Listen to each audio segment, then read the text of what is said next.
Ya, assalamualaikum warahmatullahi wabarakatuh. Bismillahirrahmanirrahim.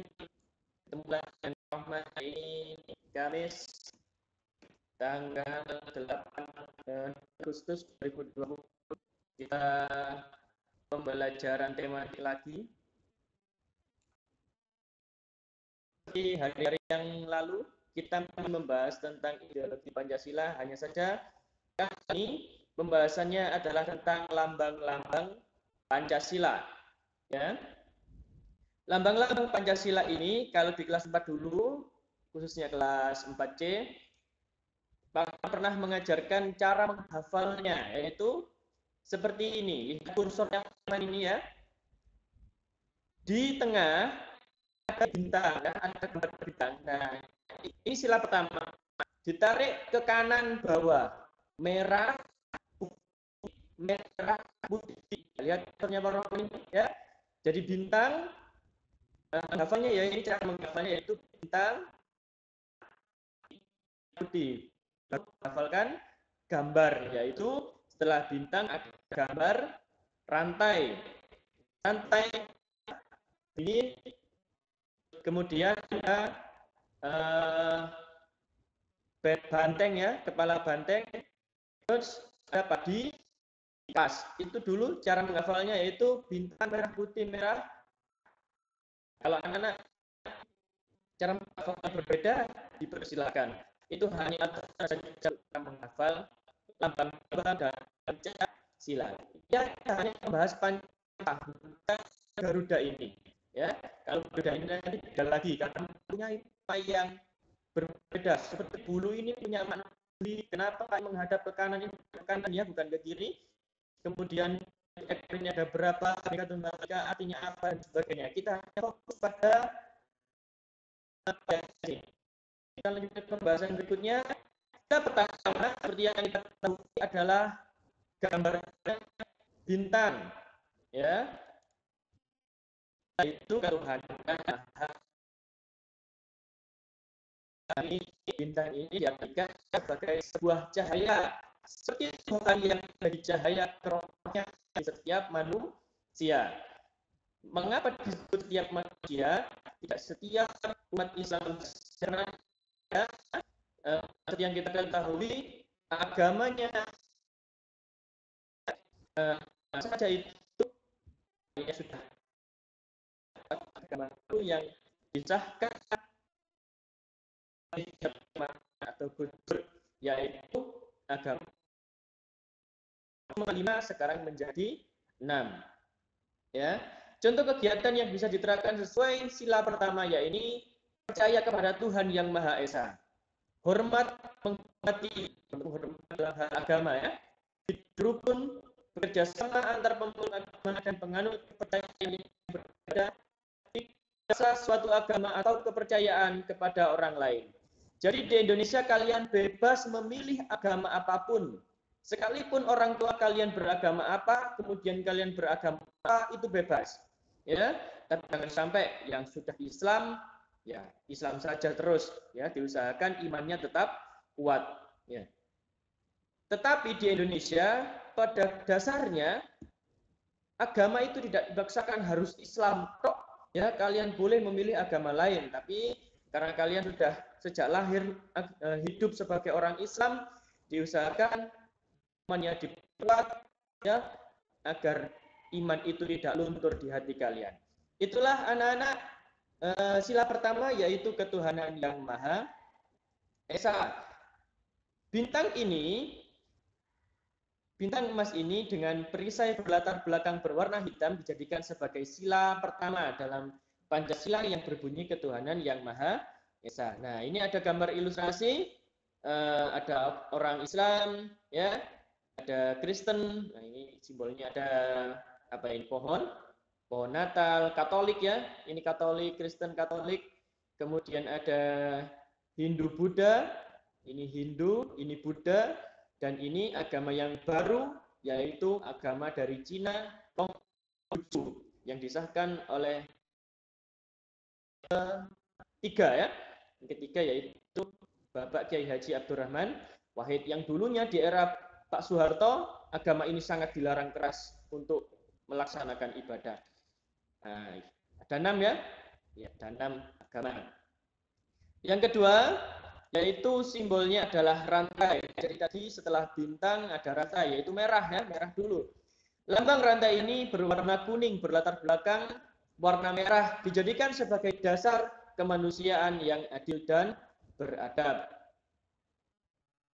Lambang rantai disusun atas gelang-gelang dengan jumlah 17 gelang dan saling menyambung. Ya, kalau kalian mau hitung saja nanti ya. Ini kan nanti materinya di share di Google Classroom. Di mana itu menandakan hubungan manusia dengan manusia satu dengan yang lain dan saling membantu.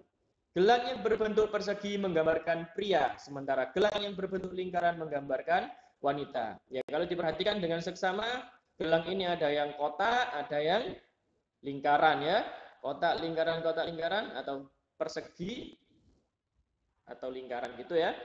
Ya.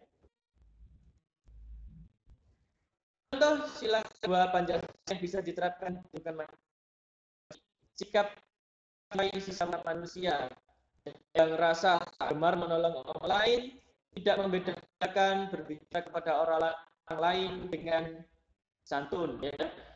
Itu contoh sila kedua. Ini ada anak yang ngasih pengemis ini memang pada dasarnya beliau butuh dan kita yang berkecukupan sudah sewajarnya saling membantu.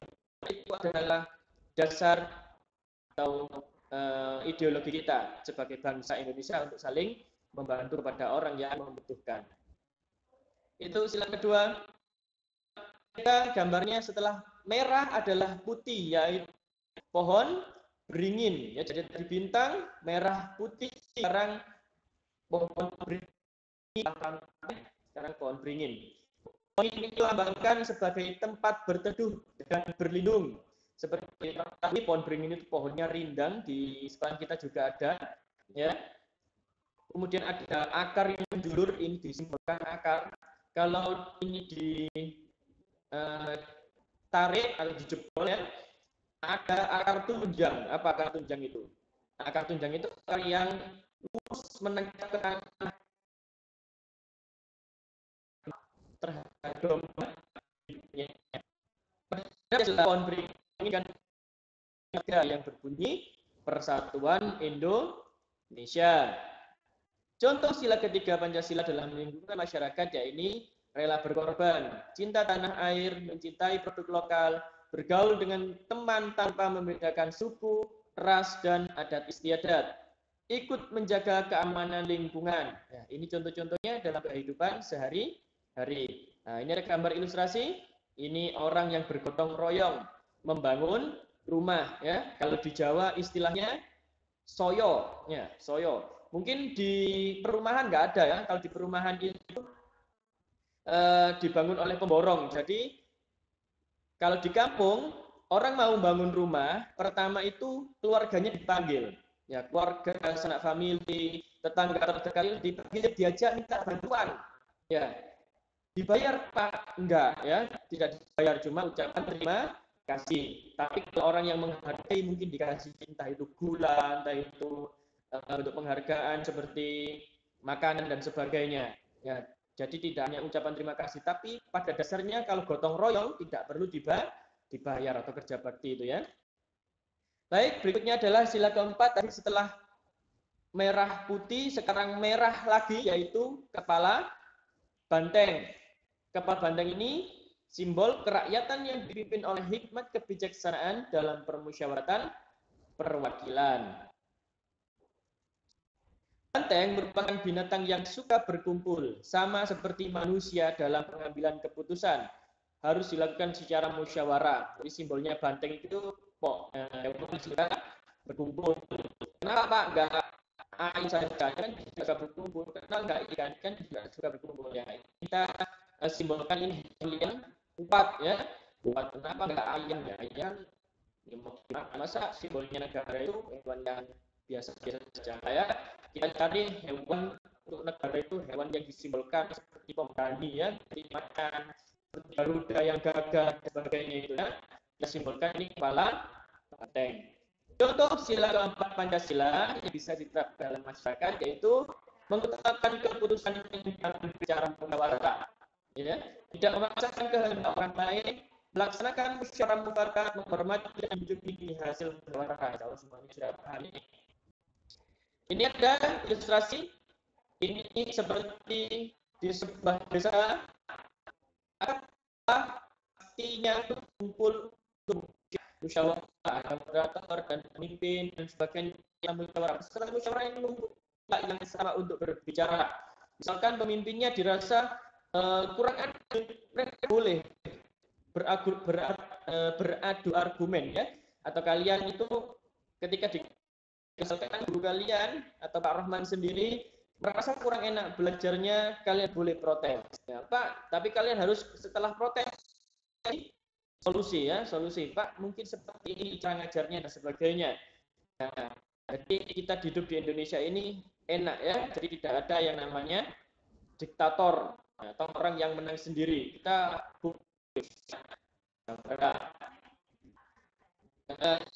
ini tempat sanksi kelima ini disimbolkan dan kapal yang warna emas ini adalah karena kapal atau sandang pangan. Ya, ini sandang disimbolkan sebagai sandang itu pakaian kita, dan ini pangan, ya, pangan itu makanan kita, padi itu, ya. Karena bahan dasarnya baju kita kapas, dan bahan dasarnya makanan kita adalah apa? Padi. Meskipun sebagian besar di daerah Indonesia Timur juga makan sagu.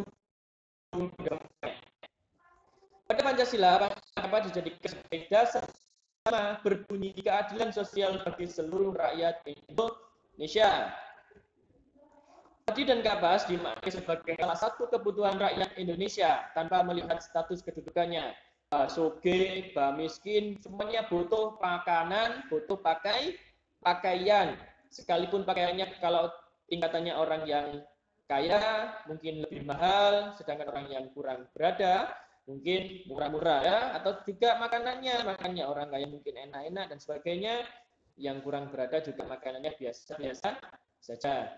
Contoh sila kelima Pancasila dalam lingkungan masyarakat yaitu sikap adil kepada sesama, menjaga keseimbangan antara hak dan kewajiban, menghormati hak-hak orang lain, ikut serta dalam kegiatan gotong royong. Intinya adil, ya, adil. Makanya disimbolkan ini seperti padi dan kapas, semuanya untuk satu untuk semua. Maksudnya dua bahan pangan ini baik orang yang berada maupun tidak, itu semuanya butuh.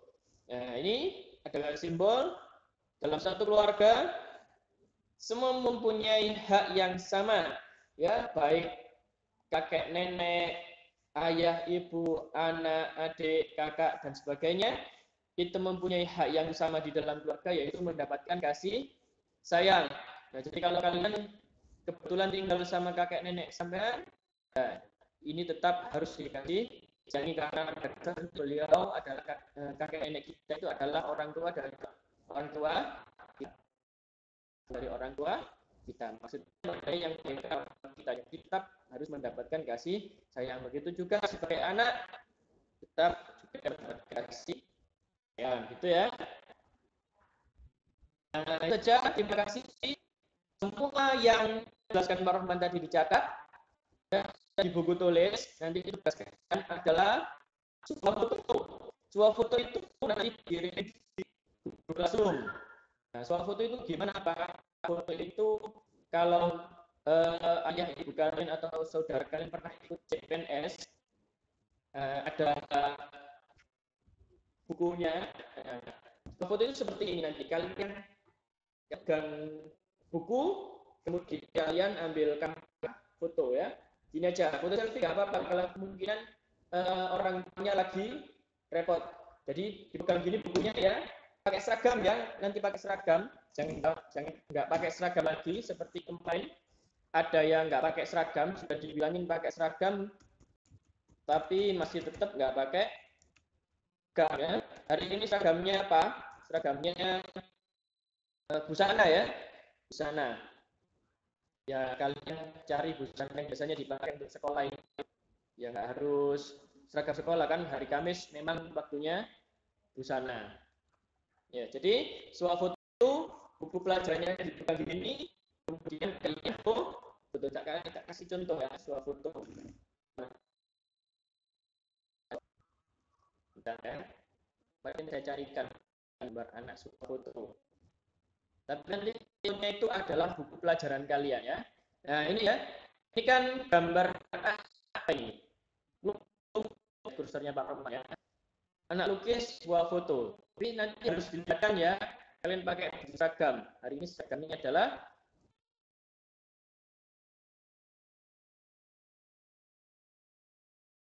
biasanya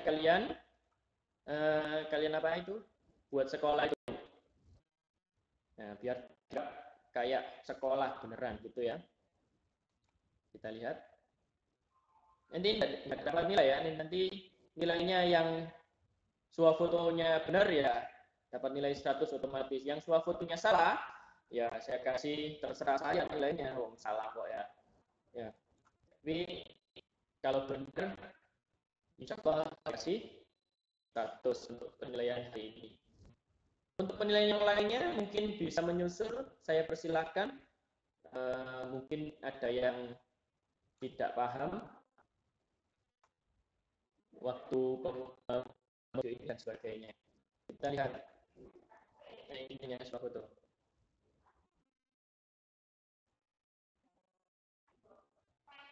Bentar ya.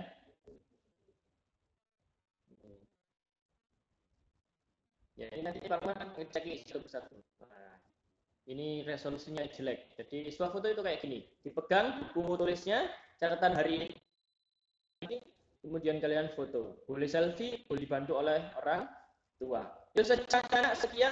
Terima kasih. Jangan lupa biasanya tetap pakai seragam hari ini, menyesuaikan harinya. Dan yang belum mengerjakan tugas-tugas pada sebelumnya, saya persilahkan untuk menyusul ya, menyusul tidak apa-apa agar nilainya bisa full semuanya. Sekian, terima kasih. Semoga bermanfaat. Saya akhiri. Assalamualaikum warahmatullahi wabarakatuh.